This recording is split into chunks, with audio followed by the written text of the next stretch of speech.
नमस्कार परिजनों, मैं हूं पार्थ जोशी और आप देख रहे हैं सत्य का सब्सक्रिप्शन में आपका स्वागत है। परिजनों, अगर अभी तक आपने हमारे चैनल को सब्सक्राइब नहीं किया तो सबसे पहले चैनल को सब्सक्राइब कर दीजिए, क्योंकि यहां पर आपको काफी ही रोमांचक और जानने लायक जानकारियां जो है वो मिलेगी।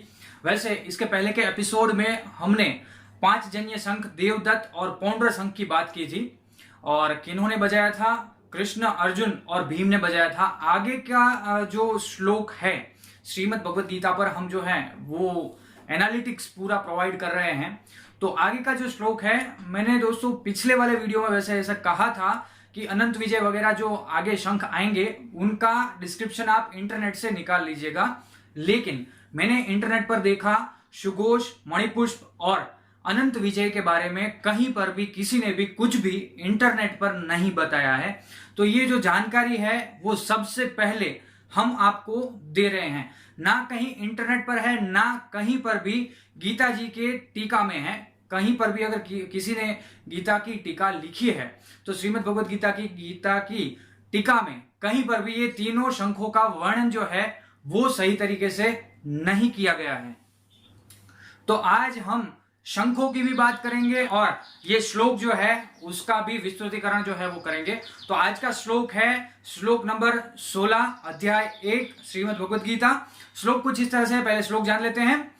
अनंत विजय राजा कुंती पुत्रो युधिष्ठिर नकुल सहदेवश्च सुघोष मणिपुष्पको।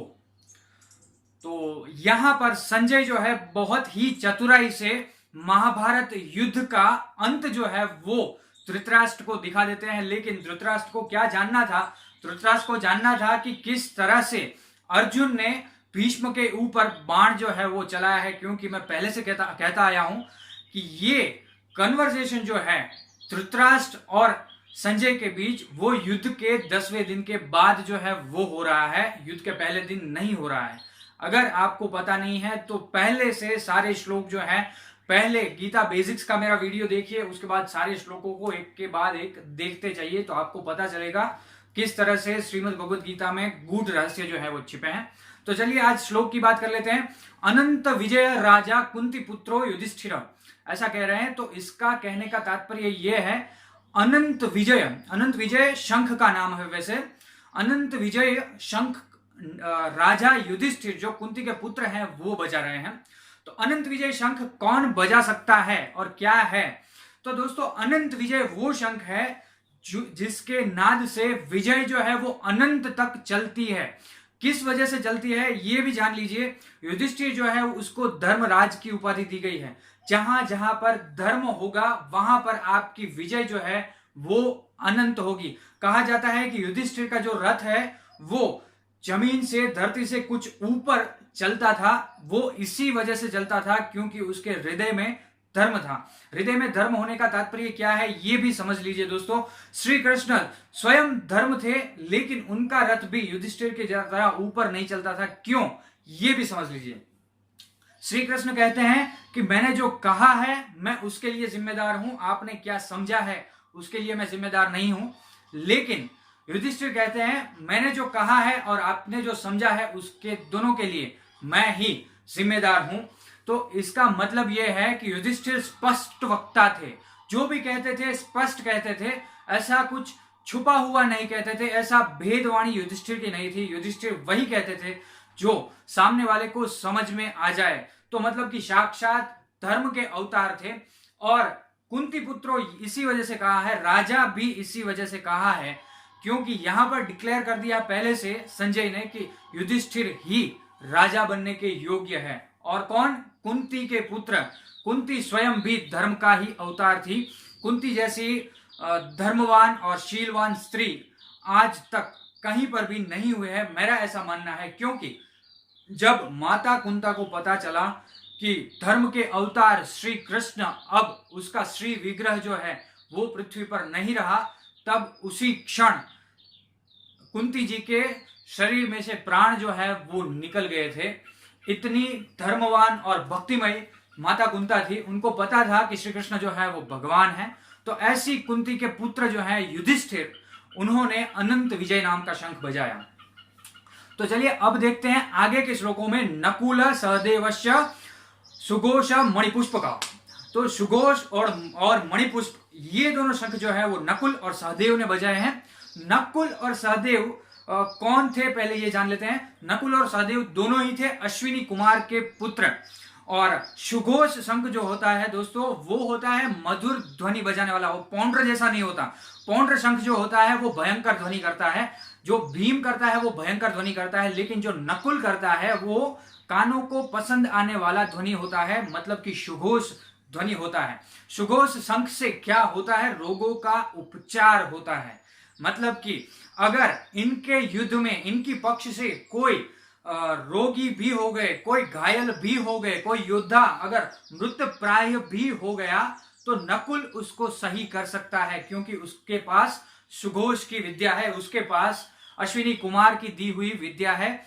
और यही चीज जो है वो कर्ण के साथ नकुल और सहदेव ने पहले से ही की थी। जब कवच और कुंडल निकाल कर कर्ण ने दे दिए, उसके बाद कर्ण मृत प्राय हो गए थे, तो उसका उपचार जो है वो नकुल और सहदेव ने ही किया था।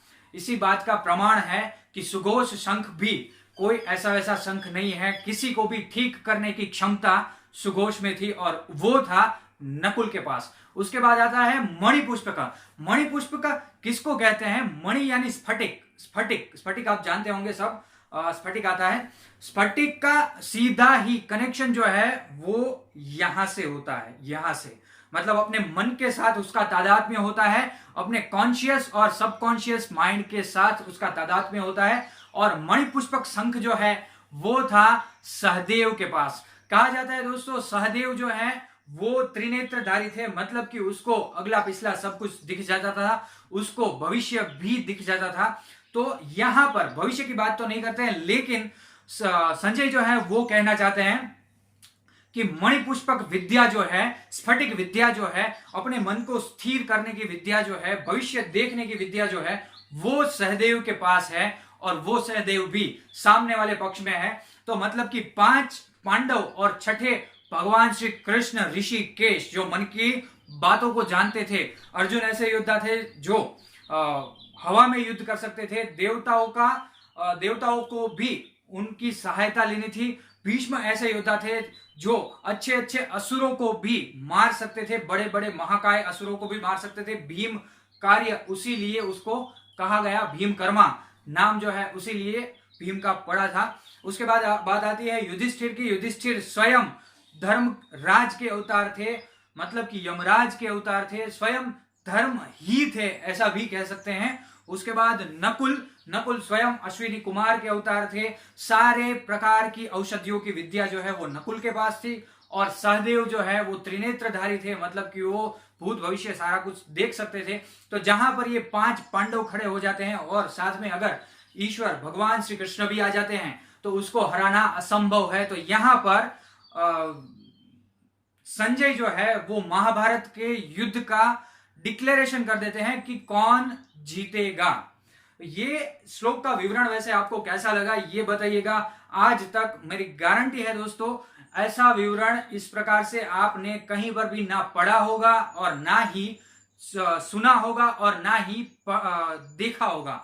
अगर ये सब नहीं हुआ है तो ये वीडियो को जरूर से शेयर कीजिए, एटलीस्ट 3-4 लोगों तक शेयर कर दीजिए। श्रीमद् भगवत गीता का प्रचार प्रसार करने के लिए इतनी सहायता तो आप कर ही सकते हैं, सिर्फ शेयर का बटन दबा दीजिए। अपने व्हाट्सएप, फेसबुक, इंस्टाग्राम वगैरह पर सारे सोशल मीडिया अकाउंट्स पर ये शेयर कर दीजिए ये वीडियो। अगर ये वीडियो आपको अच्छा लगा है तो ये वीडियो को लाइक भी जरूर से कीजिएगा दोस्तों। और अगर आपने अभी तक हमारे चैनल को सब्सक्राइब नहीं किया तो चैनल को जरूर से सब्सक्राइब कीजिए। वीडियो कैसा लगता है इसकी कमेंट भी कीजिए। और याद रखिए परिजनों, मैं हूं पार्थ जोशी और आप देख रहे थे सत्य का सब्सक्रिप्शन। धन्यवाद परिजनों।